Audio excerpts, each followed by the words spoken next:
RDX. Reports, debates, exclusives. நிகழ்வுகளை நுட்பமாகவும் ஆழமாகவும் அரசியல் சார்பற்றும் விவாதிக்கிறது RDX.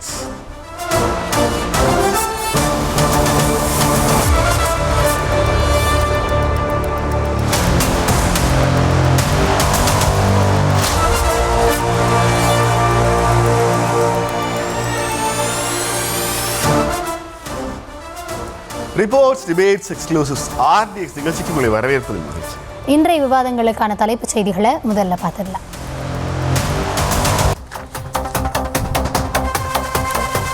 ஆபரேஷன் திருமா, முதலமைச்சர் ஆஃபர், மறுப்பதும் மறைப்பதும்.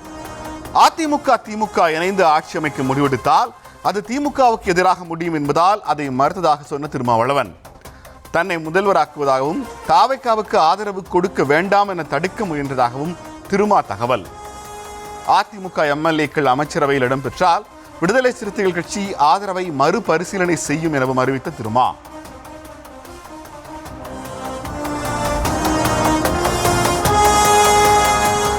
வேகமெடுக்கும் வேலுமணி, மாவட்ட செயலாளர்கள் யார் பக்கம், கைமாறுகிறதா அதிமுக?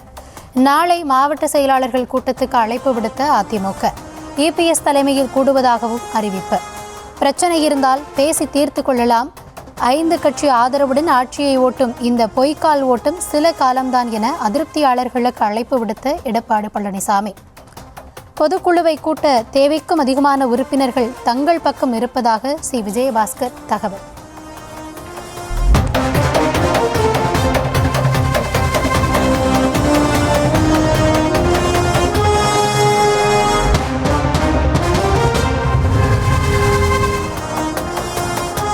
புதுசா யாராவது ஆட்சிக்கு வந்தாங்க, அதுவும் திமுக அதிமுக மாதிரியான 2 பெரிய திராவிட ஜாம்பவான்களையும் வீழ்த்தி தாவேக்கா மாதிரி ஒரு கட்சியை ஆட்சி அமைக்கிற போது அடுத்த 1 மாசத்துக்கு தாவேக்கா தான் ஊடகங்களுடைய ஆக்கிரமிப்புக்கு உள்ளாயிருக்கணும்.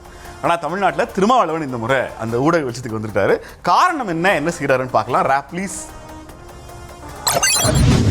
அதிமுகவும் திமுகவும் இணைந்து ஆட்சி அமைக்க முயன்றதாக கூறி பரபரப்பை ஏற்படுத்தி இருக்கிறார் விசிக தலைவர் தொல் திருமாவளவன். முதலில் எடப்பாடி பழனிசாமியை முதல்வர் வேட்பாளராக முன்மொழிந்திருப்பதாக அவர்கள் கூறியதாகவும், மறுநாள் தன்னை முதல்வராக முன்னிறுத்தி எடப்பாடி பழனிசாமியை துணை முதல்வராக ஒரு திட்டம் இருப்பதாக கூறியதாகவும் தெரிவித்திருக்கிறார். திருமாவின் இந்த கருத்து சர்ச்சையை ஏற்படுத்த அது குறித்து இன்று நீண்ட விளக்கமும் கொடுத்திருக்கிறார். திமுக அதிமுக கூட்டணி என கிசுகிசு பாணியில் பேசப்பட்டதாக மறுத்துள்ள திருமா, தாவேக்காவும் சீமானும் RSS பெற்றெடுத்த பிள்ளைகள் என தான் முன்பு கூறிய கருத்தில் இன்று வரை உறுதியாக இருப்பதாகவும், தாவேக்கா அமைச்சரவையில் அதிமுக MLAக்கள் இடம்பெற்றால் விசிக ஆதரவை மறுபரிசீலனை செய்யும் எனவும் கூறியிருக்கும் விசிக தலைவர், ஆட்சியில் பங்கேற்க கட்சி நிர்வாகிகள் விரும்புவதாகவும் வெளியில் இருந்து தான் ஆதரவு எனவும் கூறியிருக்கிறார். தாவேக்காவுக்கு மாற்றாக புதிய அரசு அமைய முயற்சிகள் நடந்ததா, அதை யார் முன்னெடுத்தது என்பதை கேள்விகளுடன் விரிவாக பேசப் போகிறது இந்த RDX. அது ஒரு காசிப்ஸ் தான் சொன்னேன். அது அதிகாரப்பூர்வமான தகவல் கிடையாது. எங்க கட்சி தோழர்கள், முன்னணி தோழர்கள் அமைச்சரை இடம்பெற வேண்டும் என்று இன்னும் பேசிக் கொண்டிருக்கிறார்கள். உடனே டிலே பண்றாங்க, பார்கெயின் பண்றாங்க, அங்க பேரம் பேசுறாங்க, இங்க பேரம் பேசுறாங்கன்னு ஒரு அவதூறுகளை பரப்புவது எந்த வகையில் நியாயமானது? அதே மாதிரி அதிமுக தரப்பிலோ திமுக தரப்பிலோ அதிகாரப்பூர்வமா எங்கள்கிட்ட யாரும் அணுக கிடையாது.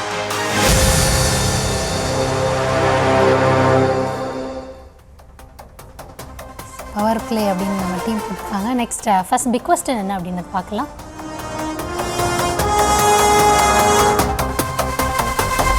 தன்னுடைய கருத்தில் உறுதியாக இல்லாமல் புதிய ஆட்சிக்கு பிறகு திருமா மாறி மாறி பேசுவது ஏன் அப்படின்றதுல கேள்வி. அதாவது 12ஆம் தேதி திருமாவளவன் அவர்கள் பேசியிருந்தாரு. அந்த பைட்டை ஃபர்ஸ்ட் பார்க்கலாம்.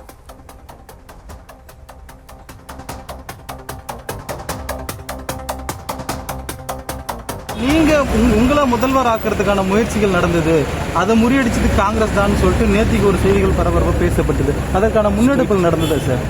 இந்த காங்கிரஸ் அதில் எந்த வகையில் தலையிட்ட வேண்டும் தெரியாது.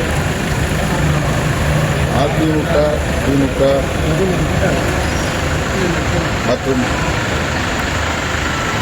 அந்த கூட்டணியில் இடம்பெற்றுள்ள சில கட்சிகள் அந்த முயற்சியை மேற்கொண்டதாக எனக்கும் தகவல் கிட்டியது.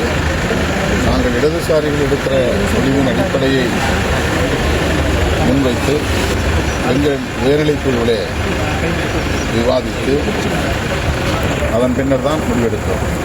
எல்லோரும் அது தாமதமான முடிவு என்று விமர்சிக்கிறார்கள். நீங்கள் சொன்னதைப் போல ஒரு தகவல் இருந்தது உண்மைதான். ஆனால் அதற்கு நாங்கள் இணங்கவில்லை.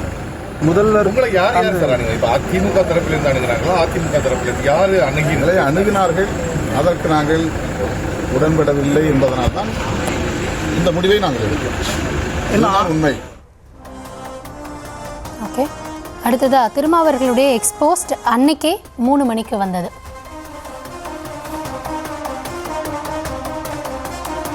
அதில் என்னன்னா, செய்தியாளர்கள் சிலர் என்னை சந்தித்தனர், பல்வேறு கேள்விகளை கேட்டாங்க. அப்போது தங்களை முதல்வராக்க நடந்த முயற்சியை காங்கிரஸ் முறியடித்து விட்டதாக சொல்கிறாங்களே அப்படின்னு செய்தியாளர் கேட்டதுக்கு, அப்படியே ஒரு முயற்சி நடந்ததா, எனக்குமே தகவல் கிடைத்தது அப்படின்னு நான் பதில் சொன்னேன்.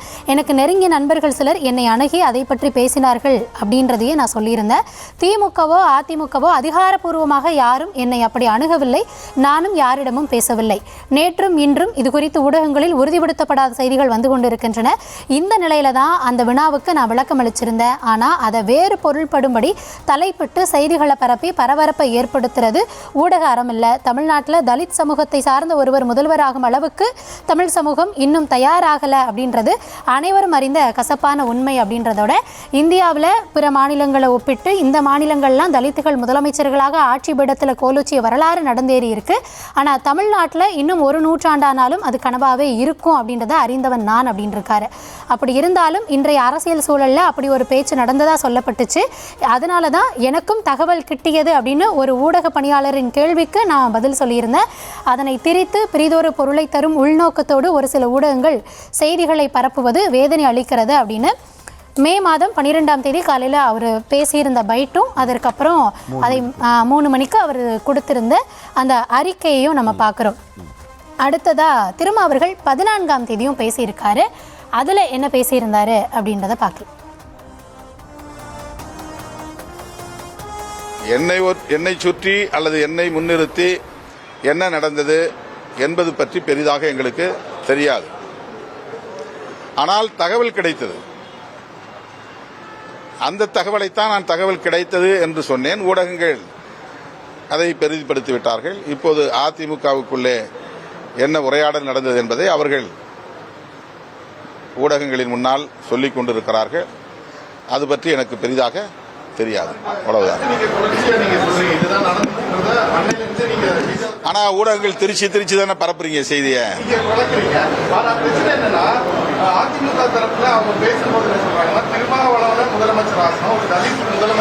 அது அவங்க ஸ்ட்ராட்டஜிங்க, அவங்க ஸ்ட்ராட்டஜி.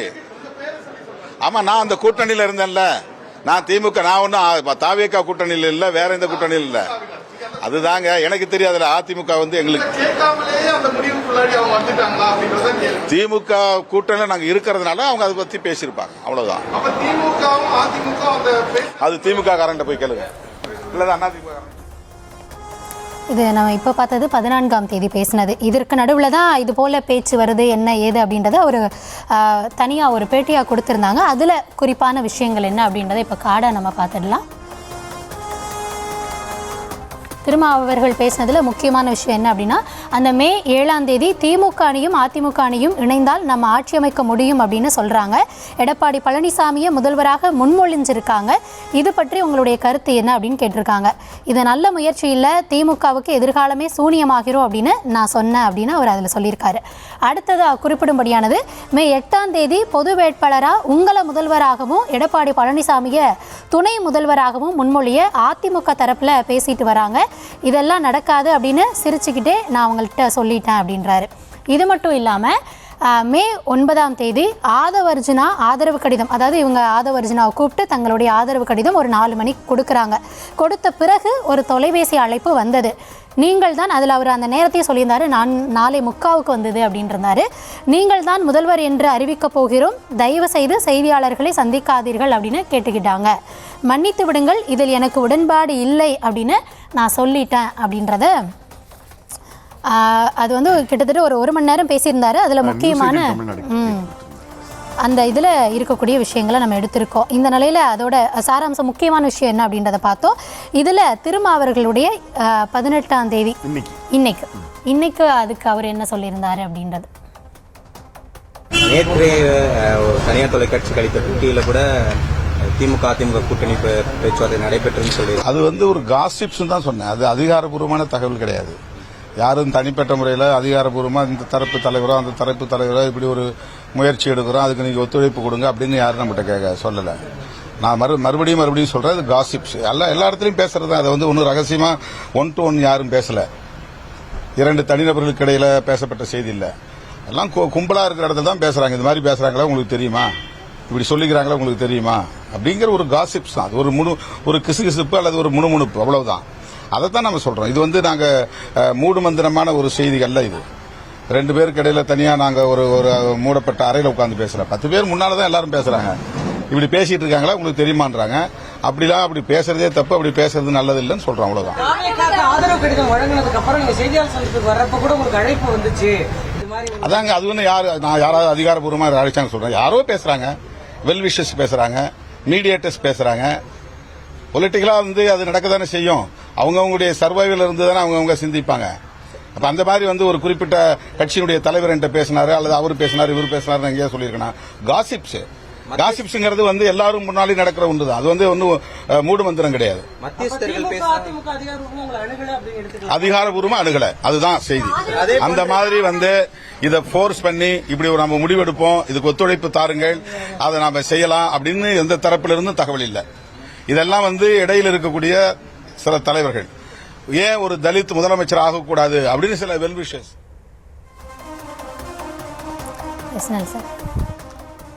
இல்லை, இந்த எல்லா செய்திகளையும் ஒன்றா அடுக்கும்போது நமக்கு ஒரு டைம் லைன் கிடைக்கும். முன்னாடி டைம் லைனை பார்க்கலாம்.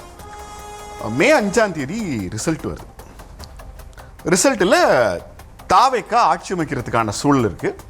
திமுக சட்டமன்ற எதிர்கட்சி ஆகிறாங்க. அதிமுக 3ஆம் இடத்துக்கு தள்ளப்படுது. இந்த ரிசல்ட்டை வரிசை நீங்கள் பார்த்த உடனே என்ன தோணணும்னா, திமுக எதிர்கட்சியாக உட்கார போகிறாங்க. தாவேக்காவுக்கு ஆளுங்கட்சியோட ஆதரவோ அல்லது அதிமுகவோட ஆதரவோ இருந்தால் தான் ஆட்சி அமைக்கிறதுக்கான வாய்ப்பு இருக்கு. அன்றைக்கே லால்குடி சட்டமன்ற உறுப்பினர் லீமா ரோஸ் அதிமுக தாவேக்கா பேச்சுவார்த்தை நடந்து கொண்டிருக்கிறதுன்னு ஒன்று சொல்றாங்க. அப்ப என்ன எடுத்தோம்னா, தாவேக்கா ஆட்சி அமைக்க போது திமுக எதிர்கட்சி ஆக போறாங்க. அதிமுகவோட பேச்சுவார்த்தை நடந்துட்டு இருக்கு. இது நம்பர் 1. அதிமுகவோட பேச்சுவார்த்தை நடந்துகிட்டு இருக்குன்னு லீமா ரோஸ் அவங்க சொன்ன அன்னைக்கு சாயந்தரமே தமிழ்நாடு காங்கிரஸ் கமிட்டி தங்களது 5 எம்எல்ஏக்களும் தாவேக்காவை ஆதரிப்பாங்கன்னு முடிவு பண்ணி அடுத்த நாள் அவங்களுடைய இந்திய தேசிய காங்கிரஸ் தலைமை அலுவலகத்தில் அனுமதி வாங்கி அந்த லெட்டரையும் போட்டாங்க. இப்போ அதிமுக பாயிண்ட் ஆஃப் வியூலேருந்து யோசிச்சிங்கன்னா, திமுக எதிர்கட்சி தாவேக்கா அதிமுக கூட்டணிங்கிறதுல காங்கிரஸ் உள்ள வந்துட்டாங்க. இப்போ காங்கிரஸ் உள்ள வந்த பிறகு அவங்களுக்கு இருக்கிற அடுத்த வாய்ப்பு என்ன அப்படின்னு பார்க்கும்போது அதிமுக ப்ரொபோசல் வைக்கிறாங்க. எதுக்கு நம்ம போய் தாவேக்காவோட சேரணும், நாம முதலமைச்சர் ஆகிட்டு திமுக கிட்ட ஆதரவு கேட்போம். இந்த ப்ரொபோசல் திமுக கிட்ட போகுது. இந்த ப்ரொபோசல் போகும்போதே காங்கிரஸ் எடுத்த முடிவு மாதிரியே இடதுசாரிகள் ஒரு முடிவு எடுக்கிறாங்க. அது என்னன்னா, அடுத்து ஆளுநர் ஆட்சியோ குடியரசுத் தலைவர் ஆட்சியோ வந்துடக்கூடாது, பாஜக கூட்டணியில் இருக்கிற எந்த கட்சிகளோட ஆதரவையும் விஜய் வாங்கிடக்கூடாது. அதன் அடிப்படையில் காங்கிரஸ் கொடுத்த ஆதரவு மாதிரியே நாங்களும் ஆதரிக்கிறோன்னு இடதுசாரிகள் முடிவுக்கு வர்றாங்க. இப்போ ஏறக்குறைய தாவேக்கா காங்கிரஸ் இடதுசாரிகள் ஒரு முடிவு எடுத்துட்டாங்க. அதிமுகவோடு நடைபெற்றுக் கொண்டிருந்த முதல்கட்ட பேச்சுவார்த்தை அப்படியே நின்றுச்சு. அதற்கு பிறகு அதிமுக எடப்பாடி பழனிசாமி முதல்வராக்கி திமுக சப்போர்ட்ல இருக்கலாம்னு ஒரு கோரிக்கை அதிமுக தரப்பிலிருந்து முன்வைக்கப்படுது. ஆனால் இதுக்கு திமுக சப்போர்ட் பண்ணாலும் திமுக கூட்டணி கட்சிகள் இது எப்படி ஒத்துக்குவாங்க? ஏன்னா அதிமுக திமுக நீங்க 2 கட்சியிலையும் சேர்த்தா கூட பெரும்பான்மை வராது. ஸோ அதுக்கான வாய்ப்பு இல்லை அப்படிங்கிற சூழல் உருவாகுது. அதற்கு பிறகு அதிமுகவும் திமுகவும் கூட்டணி வைக்கிறதுக்கு வாய்ப்பு இல்லைன்னா ஒருவேளை பொது வேட்பாளராக திருமாவளவனை முன்னிறுத்தலாம். அப்படி முன்னிறுத்துறதுக்கு அதிமுக உடன்படலை. இந்த எல்லா விஷயங்களும் அதிகாரப்பூர்வமாக அறிவிக்கப்படலை. பொதுவாக ஒரு விஷயம் அதிகாரப்பூர்வமாக சொல்றதுக்கும் காசிப்புக்கும் என்ன சம்பந்தம்னா, இந்த மாதிரியான பேச்சுவார்த்தைகள் எல்லா காலங்களிலையும் தேர்தல் முடிவுகளின் போது நடக்கிற ஒன்று தான். எந்த கட்சிக்கு பெரும்பான்மை கிடைச்சிருந்தாலும் இந்த பேச்சுக்கள் எழுந்திருக்காது. பெரும்பான்மை கிடைக்காத காலத்தில் ஒவ்வொரு கட்சியும் தங்களது அரசியல் எதிர்காலத்துக்காக, பொலிட்டிக்கல் சர்வைவலுக்காக இந்த மாதிரி விஷயங்களை பேசியிருப்பாங்க. இது கட்சி தலைவர்களோ அவர்களுடைய நிர்வாகிகளோ பேசணும்னு அவசியம் இல்லை. நிறைய மீடியேட்டர்ஸ் இருக்கிறாங்க, லாபிஸ்ட் இருக்கிறாங்க, இவங்க எல்லாரும் பேசியிருக்கலாம். ஆனால் அது மெட்டீரியலைஸ் ஆகி அது நமக்கு பொது தகவலாக வரும்போது தான் நாம் அது குறித்து பேசவே முடியும். இல்லை, இப்போ நீங்கள் சொன்ன டைம் லைனில் திருமாவர்களே ஒரு டைம் லைன் படி சொல்கிறாரு. நான் என்னுடைய கருத்து அப்படின்றத தாண்டி அவர் என்ன பேசியிருந்தார், அதில் இருந்து மக்கள் என்ன புரிஞ்சுக்கலாம் அப்படின்றது. அதாவது இது திருமாவர்கள் பேசக்கூடிய ஸ்டேட்மெண்ட், அதுக்கு அவர் மறுப்பு தெரிவிக்கிறது, இதை மட்டுமே வச்சு பார்க்கணுமா, இல்லை இதை ஒட்டி நகர்ந்த இந்த இத்தனை நாட்களில் என்ன நடந்தது, இதையெல்லாம் வச்சு தான் நம்ம ஓகே எதுவாக. ஏன்னா யாருமே வந்து முழுமையாக அவர் கொடுத்த பேட்டியிலையுமே அவர் யார் பேசினாங்க என்ன பேசினாங்க அப்படின்றத வெளிப்படையாக அவர் சொல்லலை. அதாவது அதுவே மீண்டும் மறுப்பதற்கான வாய்ப்பாகவும் அமைஞ்சிருது அப்படின்றத பார்க்க முடிகிறது. இந்த இதை பொறுத்த வரைக்கும் அவர் கொடுத்துற பேட்டியில் அவர் பேசுகிறதெல்லாம் நான் என்ன புரிஞ்சுக்கிறேன் அப்படின்னா, திமுகவை அவர் அம்பலப்படுத்தியிருக்காரோ, ஒரு வகையில் திருமாவும் இதில் கொஞ்சம் அம்பலப்படுறாரோ அப்படின்ற மாதிரியான பார்வை எனக்கு எழுது. என்னென்னா 5ஆம் தேதி நீங்கள் சொல்கிற மாதிரி அந்த நிலவரம் திமுக தரப்புலேருந்து அறிக்கையே வந்துடுது. ஏன்னா நம்ம எதிர்க்கட்சியாக செயல்படலாம், எதிர்க்கட்சியாக செயல்பட போகிறோம் அப்படின்னு திமுக தலைவரே ஒரு எக்ஸ்போஸ்ட் போடுறார். ஓகே, அப்போ திமுக தங்களுடைய ஸ்டாண்டை சொல்லிட்டாங்க அப்படின்னா மக்கள் எல்லாம் நம்ம நினைக்கிறோம். எப்போவுமே திமுக மக்கள் முன்னாடி ஒன்று சொல்லிட்டு திரைமறைவில் என்ன பண்ணுறாங்க அப்படின்றதையும் சேர்த்தே நம்ம பார்க்க வேண்டிய அவசியம் இதில் இருக்குது அப்படின்றதான். இப்போ அவங்க சொல்கிறபடி என்னென்னா 5ஆம் தேதி இப்படி அவங்க சொல்கிறாங்க. இதுக்கு நடுவில் 7ஆம் தேதி திருமாவர்கள் ரொம்ப தெளிவாகவே சொல்கிறாரு, சிஎம் வந்து உங்களை சந்திக்கணும்னு நினைக்கிறாரு அப்படின்னு எங்களுக்கு தனித்தனியாக அழைப்பு வருது அப்படின்றத அந்த ஸ்டேட்மெண்ட்டை கரெக்டாக சொல்கிறாரு. சிஎம் சந்திக்கணும்னு நினைக்கிறாரு, உங்களை தனித்தனியான அழைப்பு வந்தது அப்படின்றாங்க, நாங்கள் போகிறோம் அப்படின்றாங்க. போகிறப்போ இந்த மாதிரியான, அதாவது இபிஎஸ் அவர்கள் முதலமைச்சர் வேட்பாளர், அதிமுக இந்த மாதிரி ஒரு இது வந்திருக்கு, நம்ம எப்படி தனித்தனியாக அழைப்பு அவங்க பார்க்க போகிறாங்க, நம்ம அணியும் அதிமுக அணியும் இபிஎஸ்ஸை முதலமைச்சராக முன்மொழிகிறாங்க அப்படின்னு ஒரு இதை அவங்க முன்வைக்கிறாங்க அப்படின்னு இவர் சொல்கிறாரு. திமுகவோட எதிர்காலமே ஒரு சூனியமாயிரும், இது என்ன எதிர்காலம், என்ன மக்கள் மத்தியில் எப்படி எதிரொலிக்கும் அப்படின்றத இது பண்ணிடுறாங்க. இந்த இடத்துல நம்ம தொடர்ந்து காங்கிரஸை பல நேரங்களில் குற்றம் சாட்டிகிட்டே வந்திருக்கோம். ஆனால் இங்கே இடதுசாரிகளையும் விசிகாவையும் இந்த முடிவுக்கு, அதாவது தாவேக்கு ஆதரவு, இதில் பாஜக ரோல் பண்ணாமல் திமுகவும் அதிமுகவும் வேறு ரோல் ப்ளே பண்ணிடாமல் இருக்கிறதுக்கு நகர்த்தினதே வந்து காங்கிரஸ் தான் அப்படின்னு நான் நினைக்கிறேன். என்னென்னா திமுக அதிமுக இப்படி ஒரு பேச்சு போகுது அப்படின்னு தெரிந்த உடனே காங்கிரஸ் தலைமை அது சார்ந்து அவங்களுடைய இதெல்லாம் சரிபட்டு வராது. அந்த மாதிரியான, அதாவது இந்திய அளவில் பாஜகவுக்கு எதிராக குரல் கொடுக்கக்கூடிய காங்கிரஸ் தமிழகத்தையும் அதில் வந்து இது எந்த வகையிலையும் இவங்க கணக்கு மாறிடக்கூடாது அப்படின்னு தாவேக்காவுக்கு அன்றைக்கெலாம் நம்ம சொன்னோம், உடனடியாக போய் பேசாமல் செய்யாமல் போய் ஆதரவு கொடுத்தாங்க அப்படின்னு. இப்படியான ஒரு டாக் போகிறப்ப வேறு என்ன அவங்களால செஞ்சுருக்க முடியும் அப்படின்றதுல அவங்க அங்கே நகர்ந்திருக்காங்க அப்படின்னு நான் பார்க்குறேன். இன்னொன்று, இது திருமாவர்கள் மட்டுமே சொல்லியிருக்காரு அப்படின்னா கிடையாது. பல தரப்புலையும் பேபி அவர்கள் முதல் நாள் சொல்கிறாரு, அவங்க இதில் இருக்க செயலாளர், தேசிய செயலாளர் சொல்கிறாங்க. இதெல்லாம் அடுத்து மாறுது, அந்த மாற்றி பேசுகிறாங்க அப்படின்றப்ப அழுத்தம் எங்கேருந்து வருது அப்படின்றது. இன்றைக்குமே திருமாவர்கள் நேற்று பேசிட்டு இங்கே திமுக தலைமை பேசுகிறப்ப, அதாவது நீங்களாம் அந்த நிலைமைக்கு போனீங்கன்னா அம்பலப்படுத்துறது இல்லைன்னா அதை நாங்களும் பேச வேண்டிய நிலைமை வரும் அப்படின்றாங்க. அப்போது ஒட்டுமொத்தமாக இங்கே ஏதோ நடந்திருக்கு அப்படின்றது மட்டும் நமக்கு தோணுது. அதாவது இதை ஒட்டுமொத்தமாகவும் புறந்தள்ள முடியாது, இது நடக்காமே இருக்குது அப்படின்னு நம்மளால் நம்ப முடியல. ஆக மொத்தத்தில் அதிமுக திமுக சேர்ந்து ஒரு பேச்சுவார்த்தை நடந்திருக்கு, அதற்கான சாத்தியக்கூறுகளை பார்த்துருக்காங்க. காங்கிரஸ் இந்த பக்கம் முடிவு வந்ததற்கு பிறகு இதில் வந்து இடதுசாரிகளும் இது சரிபட்டு வராதுன்னு அவங்க நிலைப்பாட்டில் மாறியிருக்காங்க. அங்கே நம்பர்ஸ் அவங்களால மெஜாரிட்டிக்கு தேத்த முடியல. அதனால் வேறு வழி இல்லாமல் இது கைவிடப்பட்டு இருக்கிறத நீங்கள் சொல்கிற மாதிரி எந்த ஒரு லாபியாக இருந்தாலும் அது நடைமுறைக்கு வந்தால் நம்ம பேசலாம். அந்த நடைமுறையில் நிகழ்த்தாமல் விட்டதில், அதை நடைபெறாமல் தடுத்ததில் எனக்கு தெரிஞ்சு காங்கிரஸுக்கும் இடதுசாரிகளுக்கும் ஒரு மிகப்பெரிய ரோல் இருக்குது அப்படின்னு நான் நினைக்கிறேன். இன்னொன்று, இது வந்து அதிமுக திமுகவாக மட்டுமே இதை நம்ம பார்க்கணுமா அப்படின்னா இதில் பாஜகக்கான மிகப்பெரிய ரோல் இருக்குது அப்படின்னு நான் நினைக்கிறேன். நம்ம அதாவது ஆளுநர் அழைக்கலை, இல்லை ஆளுநர் வந்து நேரம் தராமல், இல்லை ஆளுநர் வந்து இது தள்ளி போகுது, ஆளுநர் பாஜக என்ன அப்படிலாம் நம்ம அன்றைக்கி பேசிகிட்டு இருந்தோம்ல. அப்போ அதிமுக திமுக இணைவதோ இல்லை இது போன்ற ஒரு ப்ரப்போசலை இங்கே வச்சுருக்காங்க, இதில் நம்ம பேசலாமா, திருமாவுக்கு மீண்டும் மீண்டும் அழைப்புகள் போய் உங்களை முன்மொழிகிறோம் அப்படின்னு சொல்கிற வரைக்கும் பாஜக என்ன பொறுத்துட்டு இருந்திருப்பாங்களா? அப்போ அவர்களுடைய ஓகே நீங்கள் பண்ணுங்கன்னு அவங்க சொல்லாமல் திமுக அதிமுக பேச்சுவார்த்தை எப்படி நடந்திருக்கோம்? அப்போ மக்கள் முன்னாடி பாஜக எதிர்ப்பு, மக்கள் முன்னாடி எதிர்க்கட்சியாக செயல்பட போகிறோம், மக்கள் முன்னாடி மாநில நலன் இப்படின்னு போலி பிம்பத்தை ஏற்படுத்தி, ஆனால் திரைமறைவில் பாஜக அங்கேருந்து என்ன சொல்லிச்சோ அதன் அடிப்படையில் இங்கே திமுக அதிமுக பேசியிருக்கு அப்படின்றத ஏற்றுக்க முடியுதுல. இரு தலைமைகள் பேசலை அப்படின்னா யார் பேசுனா அப்படின்றது கேள்வியாக வருதுல. எப்போ உங்கள் பட்டத்து இளவரசர் பேசினாரா? இங்கேருந்து ஒரு தரப்பும் அங்கேருந்து ஒரு தரப்பும் வாரிசுகள் பேசி இந்த முடிவுகளை எடுத்தாங்களா? இப்படின்னு நிறைய விஷயங்களை தொட்டு பேசப்படுது. பேசப்படுதுல, எந்த ஒரு விஷயமோ அரசியல்ல அதுவும் அவர்கள் திரும்ப திரும்ப சொல்றாரு, எங்களுக்கு வந்து ரிலையபிளான சோர்சஸ்ல இருந்து வந்தது அப்படின்றாரு. எப்படி இத்தனை ஆண்டுகள் கூட்டணியா இருந்தவர் அந்த அளவுக்கு ஊர்ஜிதமா அதுல சொல்லிட்டு மறுக்கும் பட்சத்துல இங்க இருந்து ஒரு மிரட்டல், அங்கிருந்து ஒரு மிரட்டல், அந்த மிரட்டலாலேயே அழுத்தம் ஏற்பட்டு இது மறைக்கப்படுகிறதோ மறுக்கப்படுகிறதோ அப்படின்ற பார்வை தான் எனக்கு எழுது. இல்ல, அரசியல் ரீதியா ஒரு இண்டிவிஜுவல் 2 நபர்களுக்கான கான்வர்சேஷனுக்கும் அரசியலுக்கும் ஒரு பெரிய வேறுபாடு. அரசியல்ல நீங்க பொது அறிவிப்பாக எதை வெளியிடுறீங்களோ அதுக்கு தான் நீங்க உறுதி கொடுக்க முடியும், அதுக்கு தான் நீங்க ஃபேஸ் பண்ண முடியும். திரைமறைவில் எல்லா கட்சிகளுக்கும் எங்கெல்லாம் அதிகாரம் இருக்கும் அங்கே எல்லாத்துக்கும் பின்னாடி இந்த மாதிரியான டாக்ஸ் இருக்கும். இந்த எல்லா வகையான டாக்ஸையும் எடுத்துகிட்டு வந்து ஃப்ரண்ட்டில் வைக்க முடியாது. ஆனால் நாம் அதிகாரப்பூர்வமாக அறிவித்த ஒன்றுக்கு ஒரு இயக்கம் அதுக்கு துணை நிற்கிறாங்களா, அதுக்கு செவி கொடுக்குறாங்களா? இது நடக்கல அப்படின்றனாலே அது நடக்கல நீங்க பேசலன்னு அர்த்தம் கிடையாது. நீங்க பேசிட்டு அது நடைபெற முடியல அப்படின்றனால கைவிடப்பட்டிருக்கு. இல்ல, இந்த என்டையர் எபிசோட்ல எக்ஸ்போஸ் ஆனது திமுகவும் இல்ல, திருமாவளவனும் இல்ல, தாவேகா. ஆட்சிக்கு வர்றதுக்கு முன்னாடி விசிகா திருமாவளவனை தவிர 20 பேர் மட்டும் தான் திருமா கூட இருக்கிறாங்க, வேற யாரும் விசிகால இல்லைன்னு சொல்றாங்க. தமிழ்நாட்டில் இருக்கிற காங்கிரஸ் கட்சி காங்கிரஸே இல்ல, ஸ்டாலின் விலைக்கு வாங்கிட்டாரு. மீதம் இருக்கிற காங்கிரஸ் தான் தாவேகாவோட இருக்கிறாங்கன்னு சொல்லி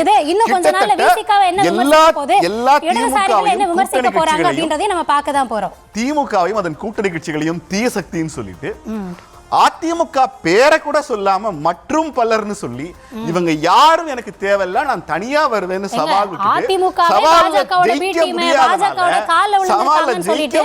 நீங்க திரைமறைவுல ஆட்சியா அமைக்கலாமான்னு பேசுறப்போ திரும்ப வந்து என்னன்னா எது நடந்தாலும் அதை தாவேகா மேல பழி போட்டுறணும், எதுனாலும் தாவேகா பாஜகவோட பி டீம் சொல்லிடணும். ஆனா பாஜகவோட ஆதரவோட அங்க பேச்சுவார்த்தை நடந்திருக்கு, அது இந்த அளவுக்கு நகர்ந்திருக்கு. அவங்க ஆதரவு கடிதம் கொடுத்ததற்கு பிறகும் தடுப்பதற்கான எல்லா வழிமுறைகளையும் டில் த எண்டு கடைசி நொடி வரைக்கும் இருக்கிற எல்லாத்தையும் ட்ரை பண்ணிட்டு இன்னைக்கு நாங்க நல்லவங்க அப்படின்னு நாடகம் நடத்துறது.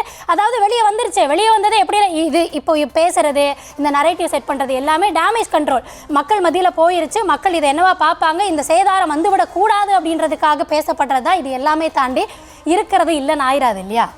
எந்த 2 கட்சிகளை எதிர்த்து தேர்தலை சந்திச்சாரோ அந்த கட்சிகள் காலையே விழுந்து எங்களுக்கு கூட்டணி கொடுங்க, ஆட்சி அமைக்கணும் கேட்கிற மாறுகிற குறைந்தபட்சமாக அரசியல் நேர்மை இல்லாத ஒரு திமுக பேசுறீங்க, காங்கிரஸ்ல பேசுறீங்க, கம்யூனிஸ்ட்ல பேசுறீங்க, இன்னும் ஒருபடி மேல போனா சண்முகத்துல பேசுவீங்க. தமிழ்நாட்டு தாவேகா பேச்சுவார்த்தை நடத்தாத கட்சிகளே இல்லைன்னா முதல் முறையாக அதிகாரத்துக்கு வருகிற ஒரு நபர் அதிகாரத்தை கைப்பற்றுவதற்காக தமிழ்நாட்டில் இருக்கிற எல்லா கட்சிகள் காலை விழுறாங்க, எல்லா கட்சிகள்கிட்டையும் பேசுறாங்கன்னா இதுக்கு பேர் சந்தர்ப்பவாதம். உங்களுக்கு திமுக எந்த விதமான வேறுபாடும் கிடையாது. ஏன்னா முதலமைச்சரா இருக்கிறதுக்காக யாரை வேண்டுமானாலும் எப்போது வேண்டுமானாலும் போய் பார்ப்பேன், அவங்களோட ஆதரவு வாங்குவேன், எனக்கு ஆதரவு தரலனா அந்த கட்சியை உடைப்பேங்கிறது அரசியல் வன்முறை. தாவேகா தேர்தல் முடிவுகளுக்கு பிறகு திமுக அதிமுக எந்த கட்சியும் பார்க்கல, நாங்க ஆட்சி அமைக்கிறதுக்கு யார் ஆதரவு கோரிக்கிறாங்க. ஒரு இடத்துல கூட பாஜக கூட்டணியில் வென்றிருக்கிற அதிமுக எம்எல்ஏக்களின் ஆதரவு எங்களுக்கு தேவையில்லை இந்த நிமிஷம் வரைக்கும் தாவேகா சொல்லல. அதுக்கு என்ன அர்த்தம்னா அதிமுகவை சுக்குநூறாக உடைத்துக் கொண்டிருக்கிறது தாவேகா. தாவேகாவோட இந்த அரசியல் பசி இன்னும் தமிழ்நாட்டுல நிறைய பேரை காவுவாங்க. அதற்கும் நாங்கள் தயாராக இருக்கிறோம்ன்றது அன்னைக்கு திமுகவோட குரலா இருந்தது. அன்னைக்கு எல்லா ஊடகத்திலும் எல்லா விவாதத்திலையும் பாருங்க, திமுக என்ன சொல்லுது, அதிமுகவும் திமுகவும் கொள்கை வேறுபாடே கிடையாது, நாங்க அண்ணன் தம்பி போல, எங்களுக்குள்ள இருக்கிறது எங்களுக்கான சண்டை இப்படின்னு எல்லாத்தையும் பேசுவீங்க. தமிழக மக்கள் 50 ஆண்டு காலமாக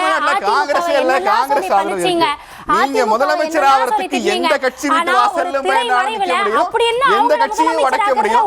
அப்படி ஒரு அதிகார பசியில் தாவேகா இருக்காங்க. வெளியில வந்துடக்கூடாதுங்கிறதுக்காகவே திருமாவளவனை பேச வைத்திருக்கிறார்கள். எல்லா கட்சிகளுக்கும் தாவேகா ஆட்சிக்கு வந்துவிடக் கூடாது, அதுல எல்லாரும் எல்லாத்தையும் ட்ரை பண்ணியிருக்கீங்க. பாஜக, திமுக, அதிமுக இன்னும் எல்லாருமே அதெல்லாம் ட்ரை பண்ணிட்டு அது சாத்தியம் இல்லை அப்படின்ற பட்சத்துல இன்னைக்கு வந்து நின்றுட்டு ஒட்டுமொத்தமாக தாவேகாவை பழி சுமத்துறது. இவ்வளவு பேச்சுகள் நடந்திருக்கு, கூட்டணியில் இருந்தவங்களே பேசுறாங்க, உங்களுடைய நடவடிக்கை சரியில்லாம தான் கூட்டணியில் இருந்தவங்களே இந்த தரப்புக்கு வந்து ஆதரவு தெரிவிச்சிருக்காங்க.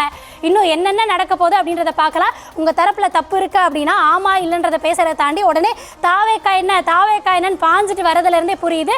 பதற்றப்படாது, பதட்டப்படாதீங்க. தூய தோல்வி சக்தி, அடைந்ததால கலப்படமில்லாத தூய சக்தி. பதட்டப்படாதீங்க. இதுவரைக்கும் யாரும் எங்களை மாதிரி ஏங்க, கிடையாதுன்னு சொல்லிட்டு அதிமுகவை ஒவ்வொரு எதிர்த்தே நாங்க கட்சி களம் வீட்டு கண்டு வாசல்லையா இத்தனை போய் நின்னு ஆண்டுகளாக எங்களுக்கு ஆதரவு அதிமுக கொடுங்கன்னு வேணானா கேட்கறது பேரு திமுக, தூய சக்தியா? திமுக வேணானா அதிமுக ன்னு அதிமுகல மக்கள் தேர்ந்தெடுத்ததுக்கு எஸ்பி வேலுமணி அவர்களை ரெண்டு போய் பேரும் பார்க்கிறது என்ன பேரு தூய கேம் சக்தியா? ப்ளே பண்றீங்க சீஷனுவத்தை போய் அப்படிங்கறது பார்க்கிறது இந்த முறை தூய சக்தியா? தாவேகா மூலமாக நீமா மக்கள் ரோசா வெட்ட வச்சு வெளிச்சமா அதிமுக தெரிஞ்சுக்கிட்டாங்க. பேசுறது பேரு தூய சக்தியா?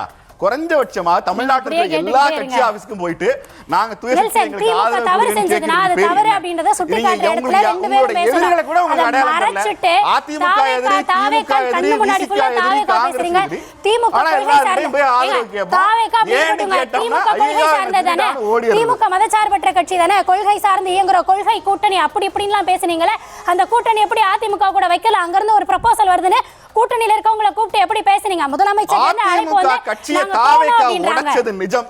பேச்சுவார்த்தை நடந்ததுங்கிறது வதந்தி. இல்ல, வதந்திக்கு என்னன்னா, இந்த முட்டு பாயிண்ட்ல தான் கொடுக்குறீங்க. நிப்பாங்க. அந்த நிஜமா பக்கம் அதிமுக எம்எல்ஏக்களை போய் பார்த்திருக்கிற முதலமைச்சரை நீங்க கண்டிச்சிருக்கணும். பாஜக மாதிரியான நீங்க ஒரு மதவாத கூட்டணியே கட்சியோட வைக்கலாம். ஓட்ட வாங்கி பாஜகவின் ஜெயிச்சிருக்கிற ஆதரவோடு, எம்எல்ஏவை தாவேகா போய் பார்த்திருக்காங்கன்னா ஆசையோடு தாவேகா ஆட்சி பின்னணியில் அமைச்சர்லாம். பாஜக மக்கள் ஒரு இருக்கிறது. பெரும்பான்மையா அங்க இன்னும் ஒரு படி கொடுத்திருக்காங்க. மேல சொன்னா மக்கள் விஜய தீர்ப்புக்கு முதலமைச்சராக்கிறதுக்காக எதிராக நம்ம செயல்படலாம் அப்படின்னு பாஜகவே நீங்க நினைச்சீங்களே. அதிமுகவை ரெண்டா அதுவே உடைச்சதுன்னா தவறு. உங்களுக்கு ஆனா ஹெல்ப் அந்த பண்றதுக்கு பாயிண்ட்ல இங்க பாஜக வர இறங்கி மாட்டாங்க. வர்றாங்க. இதையெல்லாம் தாண்டி தாவேகா மதசார்பற்ற அணியின்பால் நின்று இன்றைக்கு பெரும்பான்மை நிரூபிச்சிருக்காங்க. அது பொறுக்கல. ஆனா அவங்க இந்த பக்கத்துல இருக்க நிமிஷம் குற்றச்சாட்டுகளுக்கு பதிலே வராது. அதிமுக எம்எல்ஏ எங்களுக்கு ஆதரவு வேணாம்னு சொல்லுங்க, மத்த எல்லாத்தையும் ஏத்துக்கலாம். அப்படி ஒரு வார்த்தை தாவேகா கிட்ட வந்துச்சுன்னா கூட்டணிக்கான எல்லா அப்படி ஒரு வார்த்தை உங்களுக்கு சாத்தியக்கூறையும் வராது. எல்லா உங்களுக்கு வராது. பேச்சுவார்த்தையும் அதிமுக வாரிசுகள் உடைச்சதே வரைக்கும் நீங்க அது தான். பேச்சுவார்த்தையை நடத்தி அதிமுக முடிச்சிட்டு உடைச்சதே தாவேகா. மக்கள் எல்லாம் help பண்றது அதிர்ந்தாங்க. பாஜக. மக்கள் எல்லாம் இதுல தூய அதிர்ந்து போனாங்க. சக்தின்னு பேரு வேற. திமுகவும் ஒரே அதிமுகவும் ஆட்சிக்கு வந்த எப்படி 10 நாள்ல கூட்டணி வைக்க தாவேகா முடியும்? expose அப்ப ஆயிருக்கு. இத்தனை ஆண்டுகள் மக்கள் யாரோடெல்லாம் என்ன பேச முட்டாள்களா? மாட்டோம்னு சொன்னாங்களோ நீங்க வேணா எல்லாரோடையும் அவங்களுக்கோ அவங்க பேசிட்டு வேணா உங்களுக்கோ இத்தனை வாக்குகள் கொடுத்து இத்தனை சீட்டுகளை கொடுத்திருக்கோம். ஆனா மக்கள் கொடுத்த பெரும்பான்மைக்கு எதிராக நீங்க கூட்டணி அமைத்து ஆட்சி அமைக்கிறதுக்கான மக்கள் யாருக்குமே எல்லாரையும் பெரும்பான்மை கொடுக்கல. அதுக்கு இன்னைக்கு பேரு வந்துட்டு தொங்கு சட்டசபை. தாவேகாவை மட்டும் தொங்கு சட்டசபைக்கும் அது எப்படி பெரும்பான்மைக்கும் நீங்க வித்தியாசமே ஆளுங்கட்பா தெரியாம மாட்டலாம்? அது எப்படி என்ன ஆட்சி அமைக்க நம்பர் போறாங்க? முதலமைச்சர் வேட்பாளர் எப்படி கொண்டு வந்தீங்க அப்படின்றதான் கேள்வி. நீங்க அதிமுகவை உங்க ஆட்சிக்காக உடைச்சிருக்கிற தூய சக்தி கிடையாது. தாவேக்காக ஒரு ஊழல் சக்திங்கிறதா இந்த எல்லாத்தையும் எலெக்ஷன்ல பண்ணிட்டு இந்த நல்லவங்க ரிசல்ட்ல மாதிரி எஸ்டாப்லிஷ் வேஷம் போடுறதுதான் ஒரு அந்த சிறிய தரப்புல இடைவேளைக்கு இருக்கவங்களுக்கு. பிறகு அதிமுக அது வந்து ஒரு காசிப்ஸ் தான் சொன்னேன். அது அதிகாரப்பூர்வமான தகவல் கிடையாது. எங்க கட்சி தோழர்கள் முன்னணி தோழர்கள் அமைச்சர்கள் இடம்பெற வேண்டும் என்று இன்னும் பேசிக் கொண்டிருக்கிறார்கள். உடனே டிலே பண்றாங்க, பார்கெயின் பண்றாங்க, அங்க பேரம் பேசுறாங்க, இங்க பேரம் பேசுறாங்கன்னு ஒரு அவதூறுகளை பரப்புவது எந்த வகையில் நியாயமானது? அதே மாதிரி அதிமுக தரப்பிலோ திமுக தரப்பிலோ அதிகாரப்பூர்வமா எங்கள்கிட்ட யாரும் அணுகு கிடையாது. ஆபரேஷன் திருமா முதலமைச்சர் ஆஃபர் மறுப்பதும் மறைப்பதும் என்ன அப்படின்றத பேசிட்டு இருக்கோம். Next big question.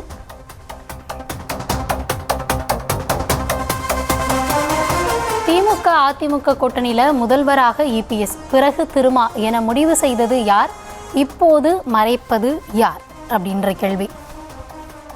நாம ஏற்கனவே சொன்ன மாதிரி இந்த தேர்தல் யாருக்கும் பெரும்பான்மையை கொடுக்கல. நீங்க தான் ஆட்சிக்கு வர போறீங்கிற மக்கள் முடிவை யாரும் மாற்ற முடியாது. 3 கூட்டணிகள் தனித்தனியாக இருக்கிறாங்க. இந்த 3 கூட்டணிகளில் யாருக்கெல்லாம் பாசிபிலிட்டி இருக்குங்கிறத அந்த கூட்டணிகள் பகிரங்கமாக பேசுவதற்கும் உரிமை இருக்கிறது. ஆனால் அவங்க அதை பேசலை. தேர்தல் முடிவுகள் வந்த அன்னைக்கே திமுக நாங்கள் எதிர்கட்சியாக உட்கார்றோம்னு சொன்ன பிறகு இந்த என்டையர் பேச்சுவார்த்தையிலும் முக ஸ்டாலினையோ அல்லது உதயநிதி ஸ்டாலினையோ முதலமைச்சர் ஆக்குவது குறித்தோ திமுக ஆட்சி பொறுப்பேற்க வருவது குறித்தோ திமுக தரப்பிலிருந்து யாருமே பேசவில்லை. இந்த எல்லா முயற்சிகளையும் எடுத்ததாக சொல்வதும் கூட அதிமுக. ஆனால் இப்படி ஒரு முயற்சியை எடுப்பதற்கு எல்லா கட்சிகளுக்கும் உரிமை இருக்கிறது. மக்கள் ஏத்துக்கிறாங்களா இல்லையா? அப்பொழுது கூட்டணி அமைஞ்சா 2 கட்சிகளோட எதிர்காலம் என்னங்கிறதுலாம் அடுத்தடுத்த கேள்வி. பெரும்பான்மை கிடைக்காத பட்சத்தில் ஒரு அரசை நிறுவுவதற்கான எண்ணிக்கையை உருவாக்குவதற்கு எல்லோருக்கும் உரிமை இருக்கிறது. ஆனா இந்த உரிமையில நாம தாவேக்காவை நோக்கி இருக்கிற அதே கேள்விதான் திமுக அதிமுக நோக்கி கேட்டிருக்கிறாங்க. திமுகக்குள்ள இருந்தும் கூட்டணி கட்சிகள் இருந்தும் இது பொருந்தாத கூட்டணி, இதில் உடன்பட முடியாது அப்படின்னு முடிவெடுத்த பிறகுதான் அது வெற்றியலை சாகாம போயிருக்கு. இந்த இடத்துல தான் திமுக அதிமுக எப்படியே ஒன்னா சேர முடியுங்கிற கேள்விக்கு பின்னால் இருக்கிற அறமும் தர்க்கமும் தான் அதை தடுத்து நிறுத்தி இருக்கு. ஆனா நம்ம தீய சக்தின்னு சொன்ன திமுக கூட்டணி போய் ஆதரவு கேட்கிறோமேன்னு தாவேக்காவுக்கு அது குறித்து அக்கறை இல்லை. ஊழல் சக்தின்னு சொன்ன அதிமுகவை நாமளே 2ஆ உடைச்சு எஸ்பி வேலுமணிக்கு பொக்கே கொடுக்கிறோமே அதுல அவங்களுக்கு அக்கறை இல்லை. எதை பற்றி பேசினாலே தாங்க மாட்டோம்னு சொல்லிட்டு இருக்காங்களோ அதே மாதிரியான ஒன்றை தேர்தல் முழுக்க தங்கள் எதிரிகளாக ஒருவரை காட்டிட்டு தேர்தல் முடிஞ்சோடனே பொக்கேவோட போய் பார்த்து எங்களுக்கு ஆதரவு கொடுங்கன்னு கேட்கறதுக்கு பேர் என்னங்கிறதா முக்கியமான ஒன்று. திரும்பவும் சொல்றேன், ஒரு அரசியல் இயக்கம் அதிகாரப்பூர்வமாக அவர்கள் சொல்கிற விஷயத்துக்கு மட்டும்தான் நம்மளால ரியாக்ட் பண்ண முடியும்.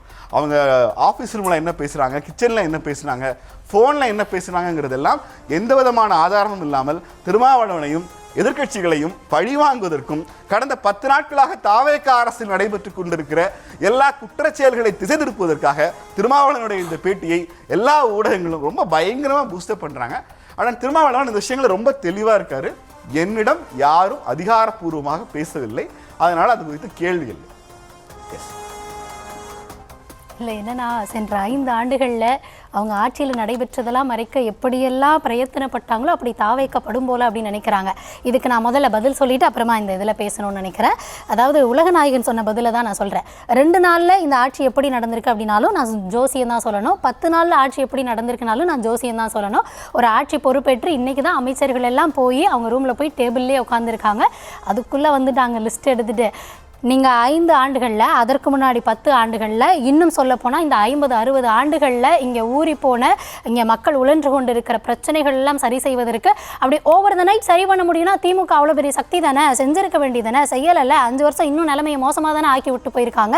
அப்போது இங்கே வந்திருக்கக்கூடிய அமைச்சர்களே இன்றைக்கி தான் போய் உட்காந்து அதிகாரிகள் கிட்ட என்ன நிலைமை, அவங்களுடைய கொள்கையும் இன்றைக்கி தான் முதலமைச்சர் வந்து அம்மா உணவகத்தை புதுப்பிங்க, நீங்கள் கைவிட்ட திட்டங்களை எல்லாம் கூட சேர்த்து புதுப்பித்து அதையும் உயிர் பெற செய்யறதுக்கு என்ன நடவடிக்கைகள் அப்படின்றதெல்லாம் பேசுறாங்க. வந்த உடனே அவங்க திமுகல என்னெல்லாம் குற்றச்சாட்டுகள் இருந்தாங்களோ அதையெல்லாம் சொல்லணும்னு அறிக்கை விட்ட மாதிரி ஏற்கனவே அம்மா உணவகங்கள் செயல்பட்டு கொண்டுதான் இருக்கிறது. ஏற்கனவே தொடர்கிற திட்டங்களுக்கு நீங்க திரும்ப புதிய அறிக்கைகள் 10 நாளைக்குள்ள ஒரு ஆட்சி எடை போட முடியாதா? ஆனா 10 நாளைக்குள்ள வெளிவந்த 4 அறிக்கைகள்ல தமிழ்நாடு பூங்கா பாத்தீங்களா அம்மா முன்னெடுப்புகள் எடுக்கப்படுது அப்படின்ற எந்நேரமும் மஞ்சள் கண்ணாடியை மாட்டிக்கிட்டே பார்க்காதீங்க. கொஞ்சம் செய்யறாங்கன்னா ஆமா செய்ய துவங்கி இருக்காங்க அப்படின்றதையும் சொல்லணும். அதே மாதிரி எவ்வளவு போய் அதாவது என்னன்னா திமுக இதுல நடந்ததெல்லாம் கொண்டு வந்து இந்த பேப்பர்ல இந்த கணக்குல எழுது, அதாவது நல்லது நடந்தா மட்டும் அவங்க பேர்ல எழுதிப்பாங்க, கெட்டதுன்னா தூக்கி அங்க எழுது அப்படின்னு வந்துட வேண்டியது. நீங்க தானே சொல்றீங்க நடக்கிறது எங்க ஆட்சி தான் அப்படின்னு. நடக்கிற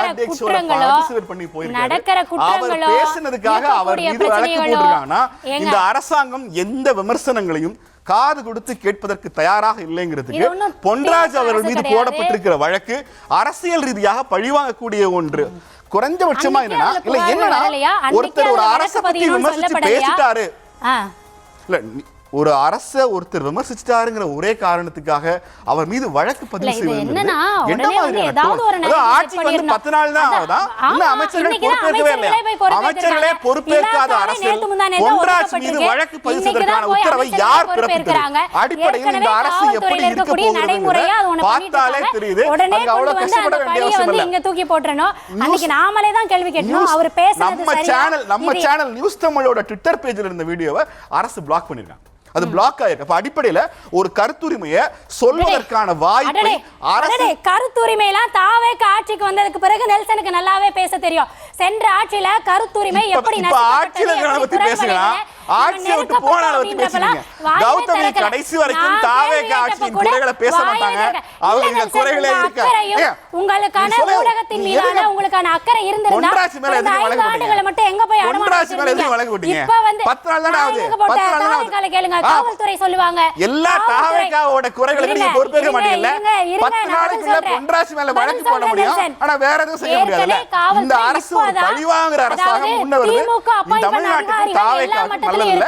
நமக்கு அவங்க மேல ஒரு அக்கறை இருக்கனால நான் சொல்றேன். திமுகவினுடைய கௌதமி நீங்க தாவேகாவினுடைய எல்லா சாதனைகளுக்கும் பொறுப்பேற்க விரும்புறீங்க.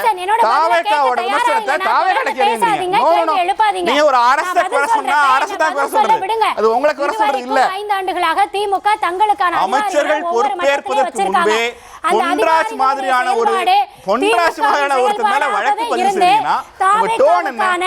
ஏறக்குறைய கெடுத்து விடும் அப்படின்றனாலதான் தொடர்ந்து அதிகாரிகள் மாற்றப்படுறாங்க. அவங்களுடைய அதிகாரிகள் மாற்றுறதெல்லாம் அமைச்சர்கள் பதவி ஏற்கிறதெல்லாம் ஆண்டாண்டு காலமா நடந்துட்டு இருக்குமா? நீங்க பாக்குற முதல் எலெக்ஷன்களால எல்லாத்தையும் புதுசா பார்க்க கூடாது. இதெல்லாம் எப்பவுமே நடக்கிறதா? இன்னும் அமைச்சரவை தாவேகால ஏன் அமைச்சர்கள் பொறுப்பேற்கிறதுக்கு முன்னாடியே பொன்ராஜ் மேல வழக்கு போட்டீங்க? பொன்ராஜ் மேல கேஸ் ரிஜிஸ்டர் பண்றது மத்த எல்லாத்தையும் முக்கியமானது நீங்க நினைச்சீங்கன்னா நீங்க எவ்வளவு பழிவாங்க நடவடிக்கையோட இருக்கீங்க. அதை பத்தி கேட்டா பேசுறதுக்கு முடியல. உடனே டாபிக்கை டைவர்ட் பண்ணி எங்கேயாவது போக வேண்டியது. இன்னும் அரசு அதிகாரிகள் பொறுப்பேற்று அவர்களுடைய அதிகாரிகளோட கலந்தாலோசித்து இன்னும் அரசு அதிகாரிகள் பொறுப்பேற்று பாஸ் பண்ணவே இல்லை. ஏங்க, அரசு இது அதிகாரிகள் வரைக்கும் இருக்கிறது, பொறுப்பேற்கலாம், அந்த கீழே இருக்கிறது டிபார்ட்மெண்ட் எல்லாமே அப்படியே ஹோல்ட்ல திமுக இருக்காது. என்னென்ன டிபார்ட்மெண்ட்ல வேலை எதுவும் குளறுபடிகளையும் நடக்காம கோளாறையும் ஓயாது. உருவாக்கி வைத்திருக்காரோ, அதிகாரிகள் அமைச்சர்கள் அதுதான் பொறுப்பேற்கிறனாலும் இருக்கிறது. வேலை நடந்துட்டு தான் தாவேக்கா செய்யக்கூடிய இருக்கும். ஒரு மாற்றங்களும் கவர்மெண்ட் மிஷின் வந்து முன்னேற்றமும் எப்போதுமே இனிமேதான் இருக்கிற reflect இன்ஜின். ஆக ஆரம்பிக்கும். இதுக்கு முன்னாடி நீங்க செஞ்சதன் விளைவாக நடைபெறக்கூடியது எல்லாத்தையுமே தாவேக்கா தலைமையில இன்னைக்கு அமைச்சர்கள் பொறுப்பேற்கிற நாள்ல தூக்கி வைக்கிறீங்க. அமைச்சர்கள் பொறுப்பேற்கிறதுக்கு முன்னாடி யார பழி வாங்குறதுக்கு பொன்ராஜ் மேல கேஸ் போட்டீங்க. ஒரு அரசு ஒருத்தர் விமர்சிச்சுட்டாங்கிற ஒரே காரணத்துக்காகவே அமைச்சர்கள் பதவி ஏற்கலனாலும் பரவாயில்ல, அதிகாரிகள் பதவி ஏற்கலனாலும் பரவாயில்ல, ஆனா பொன்ராஜ் மேல வழக்கு போட்டுருக்கீங்க. இதுக்கு எதுக்கு நீங்க இவ்வளவு கஷ்டப்படுறீங்க? அவங்க நடக்கவே இல்லைன்னா அது எப்படிங்க அவங்க எடுக்கக்கூடிய நடவடிக்கை? யாரோ காவல்துறையில ஏற்கனவே காவல்துறை வந்து எடுத்திருப்பாங்க. என்னன்னா திமுக ஆட்சிக்கு வரது பாருங்க, அதிமுக செய்த தாவேக்காவோட ஆட்சியில யாரோட அனுமதியுமே இல்லாம செய்யாம உனக்கு நானும் எனக்கு நீயும் இணக்கமா இருந்துப்பாங்க. இப்ப வந்தாலும் நீ ஆட்சி அம்மா அதுக்கு நான் வெளிய இருந்து ஆதரவு தரேன் இல்ல கூட்டணி கட்சிகளே ஆட்சியா இருந்து அப்படின்னு பேசுவாங்க. எல்லாத்தையும் திரைமறைவுல செய்வாங்க. அது பொது வெளியில வந்தா பேசுங்கன்னுவாங்க. எதுவுமே மக்கள் முன்னாடி பார்வைகள்ல ஒரு மாயாஜால தோற்றத்திலே இவங்க ஆட்சி அமைப்பாங்க. எதிர்த்தரப்பையும் கைக்குள்ளியா அவங்களுக்கே வச்சுப்பாங்க. இதையெல்லாம் பண்ணிட்டு இன்னைக்கு வந்து என்னென்ன நரேட்டிவ் செட் பண்ண முடியும், என்னென்ன பழி போட முடியும், இந்த பார்வையிலே அணுகுனா இதையெல்லாம் ஏன் நீங்க போன ஆட்சியில் செய்யல, ஏன் மக்கள் நலன் சார்ந்து பேசல, ஊடக அறம் சார்ந்து அன்னைக்கே பேசல அப்படின்ற கேள்வி வரத்தானே செய்யும். இன்னைக்கு மட்டும் திமுக ஆட்சி இருந்துன்னா திருச்சி ஐஜி ஆபீஸ்ல ஒரு இளைஞர் ஒரு பொண்ணை கல்லெடுத்து பகிரங்கமா தலை மேல அடிக்கிறாப்ல. நேரா திமுக ஆட்சியா இருந்தா கௌதமி வந்து கண்ணீர் விட்டு கதறிப்பாங்க. தமிழ்நாட்டுல பெண்களுக்கு பாதுகாப்பு இல்லைன்னு தாவேக்கா ஆட்சிக்கிறனால அப்படி ஒரு சம்பவமே கண்ணுல பட்டிருக்காது. இல்ல பரவாயில்லம்மா, பெண்கள் பாதுகாப்பா இருக்காங்க. பப்ளிக்ல ஒரு பொண்ணை கல்லெடுத்து தலையில அடிக்கிறான். அந்த செய்தி கௌதமியின் கரங்களை கௌதமியின் காதுகளை எட்டும் வரை எல்லாரும் அவங்க அனுப்புங்க. அந்த செய்தி அவங்க கோயம்புத்தூர்ல ஒரு ஸ்கூல் பசங்க 3 பேரு ஒரு பையனை போக்சோ வழக்குகள்ல எத்தனை திமுக நிர்வாகிகள் கைது செய்யப்பட்ட பொழுதெல்லாம் நெல்சனோட வாய் எங்க வாடகைக்கு விடப்பட்டிருந்தது அப்படின்னு தெரியல. ஆனா இன்னைக்கு திமுக ஆட்சியின் அவலமாக தொடரக்கூடிய சம்பவங்களை எல்லாம் எடுத்துட்டு வந்து தாவேக்கா ஹிஸ்டரி லைன்ல எழுதி வைங்கன்னு. இல்ல நான் தாவேக்கா கேட்கலமா, திமுக தலைவர் கௌதமியோட கண்கள்ல தாவேக்கா அரசின் குறைகள் எல்லாம் தெரிய மாட்டேங்குது. நீங்க மஞ்சள் கண்ணாடி போட்டுறீங்களா, பச்சை கண்ணாடி போட்டுறீங்களான்னு கேக்குறேன். தாவேக்கா ஆட்சிக்கு வந்த இந்த 10 நாட்கள்ல 28 கொலைகள் நடந்திருக்கு. ஒரு செய்தி கூட கௌதமியோட கண்கள்ல படவே படாது. ரிசல்ட் வந்து இன்னைக்கு வந்து எப்ப தாவேக்கா கவர்மெண்ட் நான் தாவேக்கா அரசு பத்தியே சொல்லல கௌதமி, நான் உங்களை பத்தி தான் சொல்றேன். உங்கள் கண்களில் தாவேக்கா ஆட்சியின் எந்த அவலங்களுமே தெரியாம முதலமைச்சர் டேபிள்ல உட்கார்ந்து லஞ்ச் சாப்பிடுறாருங்கிற செய்தி தான் உங்க கண்ணுக்கு தெரியுதுன்னா அது அப்படிதான் இருக்கும்னு நினைக்கிறேன். திமுக வர முடியாது. இப்படியே நரேட்டிவ் பண்றது, இப்படியே 75 வருஷமா இப்படியா சொல்லிட்டு இருக்காங்க. சொல்லுங்க கலருங்க ஒண்ணும் பிரச்சனை இல்ல. ஆனால் இந்த ஆட்சி மீதான விமர்சனங்களை பேசுறதுக்கு இவ்வளவு பயப்படக்கூடாது. இல்ல ஆரம்பத்தில நீங்க பேசாதீங்க. ஆரம்பத்தில் பேசுவதற்கு தாவேக்காவுக்கு எந்த விதமான தகுதியும் இல்ல. எந்த கட்சியை தீய சக்தின்னு சொல்லணுமோ, எந்த கட்சியை ஊழல் சக்தின்னு சொல்லணுமோ அவங்கள்ட்ட போய் சரண்டர் ஆயிட்டு ஆரம்பத்தில் யார் பேசுறது தமிழ்நாட்டுல? எந்த விதமான வாய்ப்பு உங்களுக்கு கிடையாது. இதெல்லாம் நெல்சன் பேசுறது கேக்குறப்ப எனக்கே சிரிப்பு தான் வருது. நான் சிரிச்சிட்டு வரேன். இன்னைக்கு நம்ம 2வது தலைப்புக்கு போலாம். வேகமெடுக்கும் வேலுமணி, மாவட்ட செயலாளர்கள் யார் பக்கம், கைமாறுகிறதா அதிமுக, ராப் என்ன சொல்லுது பார்க்கலாம். Rap please.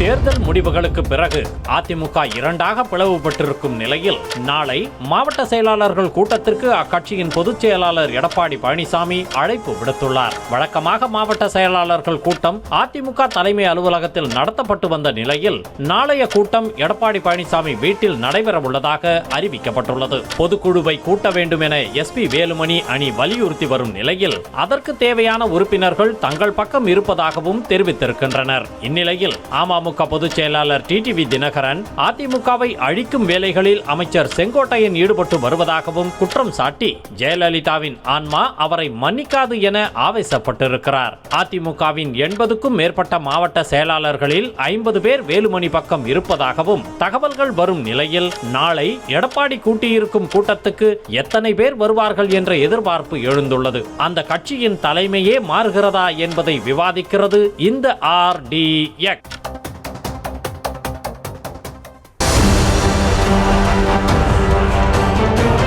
போனது போக எஞ்சியுள்ளதாவது மிஞ்சுமா? அதற்கும் பஞ்சம் ஏற்பட்டு விட்டது என்பதுதான் என்னுடைய வேதனை. எல்லோரும் ஒற்றுமையாக இருந்து இந்த இயக்கத்தை, கழகத்தை காப்பாற்ற வேண்டும் என்பதுதான் என்னுடைய விருப்பம்.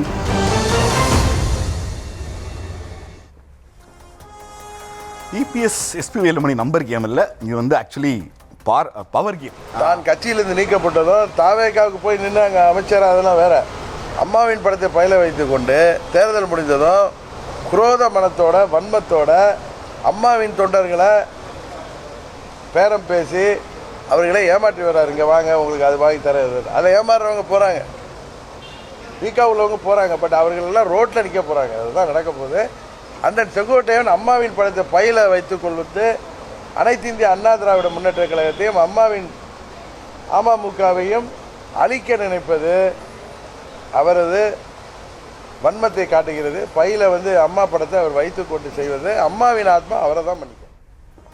காலம் இவ்வளோ வேகமாக செம்மலை அவர்கள் அதிமுகவின் அமைப்பு செயலாளர் அதிமுகவிலிருந்து விலகி இருக்கிறார். அவரை என்ன சொன்னார்னு பார்க்கலாம். Semmalai video please. போனது போக எஞ்சியுள்ளதாவது மிஞ்சுமா என்று எண்ணியிருக்கிற நேரத்தில் அதற்கும் பஞ்சம் ஏற்பட்டு விட்டது என்பதுதான் என்னுடைய வேதனை. எனவே இனியாவது இயக்கத்திலிருந்து யாரையும் நீக்குவதோ அல்லது மற்றவர்களை ஒதுக்குவதோ அந்த நடவடிக்கை எடுக்காமல் எல்லோரும் ஒற்றுமையாக இருந்து இந்த இயக்கத்தை கழகத்தை காப்பாற்ற வேண்டும் என்பதுதான் என்னுடைய விருப்பம். இதில் அவர் இன்னொன்று சொல்லியிருந்தார். தாவேக்கா தொடர்பாக ஒரு கேள்வி எழுப்புறப்போ தாவேக்கா அதிமுகவை ஒரு பொருட்டா கூட நினைக்கல அப்படின்றதையும் சொல்லியிருந்தாரு. அதுவும் இந்த கேள்வியோடய சேர்த்து அந்த பைக்ல பார்த்து புக்கே கொடுக்க போனாரு. அது பொருட்டா நினைக்காதனுடைய விளைவா? ஆமா, பொருட்டா நினைக்கல அப்படின்றதோட விளைவு தான். அப்படிதான் நீங்க எடுத்துக்கணும். இல்ல, அதிமுகவோட இந்த பிளவு வந்து ஒரு செங்குத்து பிளவுன்னு எனக்கு தோணல. இன்னும் சொல்ல போனா ஒருவேளை இப்ப தாவேக்காவுக்கு பெரும்பான்மை கிடைச்சிருந்ததுன்னா அதிமுகவில் இப்படி ஒரு பிளவு உருவாயிருக்குமா? எடப்பாடியினுடைய தலைமையை மாற்ற வேண்டும்ங்கிற கோரிக்கை அங்கும் இங்குமா எழுந்திருக்க வாய்ப்பு இருக்குமே தவிர, இப்போது நமக்கு ஒரு 8-10 பேருக்கு அமைச்சர் பதவி கிடைக்கிறதுக்கான வாய்ப்பு இருக்குங்கிற போது இந்த விலகல், இந்த பிளவு வந்து ரொம்ப ஃபாஸ்டா நடக்குது, ஈஸியா அக்ஸலரேட் ஆயிருக்கு. இந்த பவரில் இல்லாமல் அதிமுகவினுடைய முன்னாள் அமைச்சர்கள் 10 ஆண்டுகள் கிடக்கிறது ரொம்ப கஷ்டம். அதிமுக எம்ஜிஆர் காலத்திலும் சரி, ஜெயலலிதா காலத்திலும் எதிர்கட்சியாக இருந்தாங்கன்னா அடுத்த 5 வருஷத்துக்குள்ளே அவங்க பவுன்ஸ் பேக் ஆகும். ஆனால் எடப்பாடியினுடைய இந்த 2026 தேர்தல் முடிவுகள் அவ்வளவு மோசமான ஒன்று இல்லை. திமுகவோட வாக்கு சதவீதத்துக்கும் அதிமுகவோட வாக்கு சதவீதத்துக்கும் பார்த்தீங்கன்னா 2% தான் டிஃப்ரென்ஸ். திரும்பவும் மீண்டு எழுவதற்கான எல்லா வாய்ப்புகளும் அதிமுகவுக்கு இருக்கு. ஆனால் அதிமுகவை யார் உடைக்கிறார்கள் அப்படிங்கிறது தெரியல. ஏன்னா எஸ்பி வேலுமணி என்ன சொல்றாருன்னா, எடப்பாடியினுடைய தவறான அணுகுமுறை, கட்சியிலிருந்து விலக்குனாங்க, சசிகலா டிடிவி உள்ளிட்டோரை கட்சியில் சேர்த்திருக்கணும், செங்கோட்டையன் போறதை அனுமதிச்சிருக்க கூடாது, அடுத்தடுத்து திமுகவுக்கு போன தலைவர்களை தடுத்து நிறுத்திருக்கணும்னு சொல்றாரு. ஆனால் இங்கே டிடிவி என்ன சொல்றாருன்னா, எஸ்பி வேலுமணி செங்கோட்டையன் தலைமையில் அதிமுகவை பிளக்க பார்க்குறாங்க அப்படின்னு சொல்லி கிட்டத்தட்ட எந்த எடப்பாடியை டிடிவி கடுமையாக எடுத்து கொண்டிருந்தாரோ அந்த எடப்பாடிக்காக இப்போ செங்கோட்டையனுக்கு வர சொல்றாரு டிடிவி. நம்ம முன்னாடி ஆர்டிஎக்ஸ் எலெக்ஷனுக்கு முன்னாடி செங்கோட்டையன் அவர்கள் வெளியே போனதுக்கப்புறம் ஒரு காட்சி, அங்கே அந்த கோயிலில் வச்சு 3 பசும்பொன் சபதம், அதில் 3 பேர் யார் யார் நின்றுருந்தா? ஓபிஎஸ், டிடிவி, செங்கோட்டையன் இல்லையா? அப்போ கூட சசிகலாவை பார்க்காம போனார். இல்லை, என்னன்னா டிடிவி அவர்கள் சொல்கிறார், அவருக்கு வந்து இந்த குரோதம் வன்மம்லாம் சொல்கிறாரு. இப்போ யார் குரோதம் வன்மமில் பேசுகிறாங்க அப்படின்ற கேள்வி வரும். என்னன்னா இருந்த ஒரு எம்எல்ஏ அவராக போய் ஆதரவு தந்திருக்காரு. அதுக்கப்புறம் சட்டப்பேரவையில் வந்து அன்னைக்கு அழுத்தம் இருந்தது, அதனால என் முடிவு முதலமைச்சர் காப்பாற்றுவார் அப்படின்ற நம்பிக்கையில் எந்த விதமான இதுவும் இல்லாமல் நான் ஆதரவு தர்றேன் அப்படின்றிருக்காரு.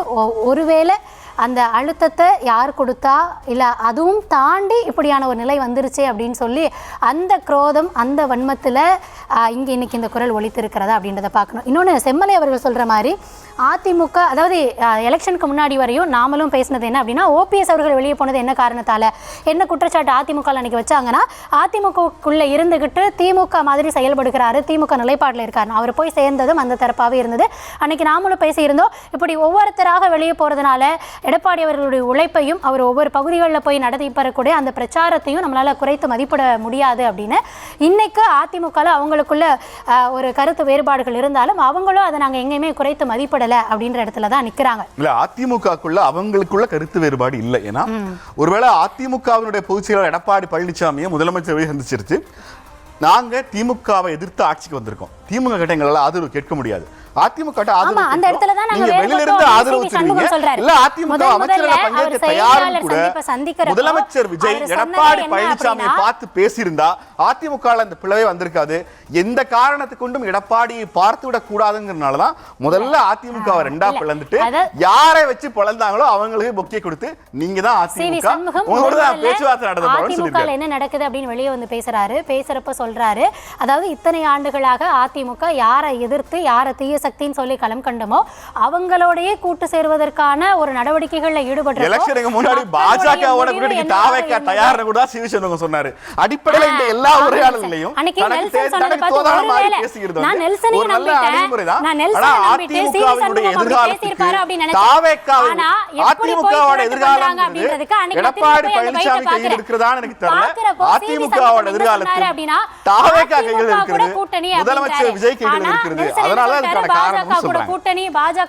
முதலமைச்சர் வந்து ஒரு எடப்பாடி பழனிசாமி போய் பார்த்து ஒரு பொக்கே கொடுக்க முடியாம பிரிஞ்சு போயிருக்கிற ஒரு பிராக்ஷனை எஸ்பி வேலுமணியையும் ஸ்ரீ சண்முகத்தையும் போய் பார்க்கறாங்கன்னா நான் சொல்றேன் எடப்பாடி பழனிசாமி அதிமுகவுக்கு பொதுச் செயலாளர் இல்லைங்கிறதா தாவேகாவோட முடிவு.